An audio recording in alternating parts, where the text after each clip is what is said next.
In this quick video, I want to show you how to fill up your vehicle, your car or truck or SUV with a gas can.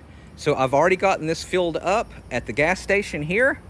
And so now I'm going to go ahead and fill up my car with the gas can. Now this has got approximately 4 gallons in it. This is a large one, a large can I got off of Amazon. I'll put a link in the comment section where you can get it directly off of Amazon. But your car may have been stranded for whatever reason and you need to bring it back. So I'll put a link to how you fill up this can at a gas station, all right?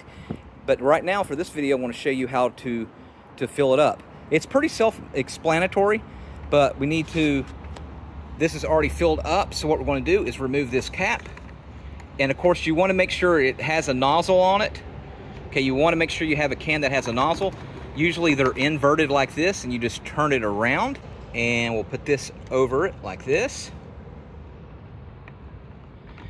And you want to make sure this is really tight so gas doesn't seep out through here. All right, and of course you want to make sure your engine of your car is off. This is really tight. Your gas tank is open, and then we're going to fill it up. It'll basically fill up just like you would do at the pump. Pretty much the same difference.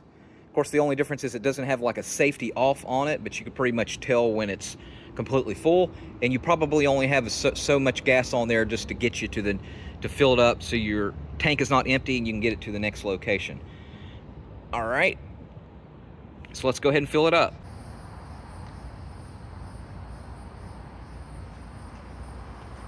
The only thing you have to do is just turn it up, pour the can directly with the nozzle into the tank, and you should start feeling it get lighter and lighter as it's going through. Now, if you want to, you can also use like a funnel like this. It's got to make sure it's plastic though, it can't be metal, because if a spark comes out, and you could pour it directly in like this as well. And as a matter of fact, without the nozzle, you can actually just pour it in without the nozzle altogether.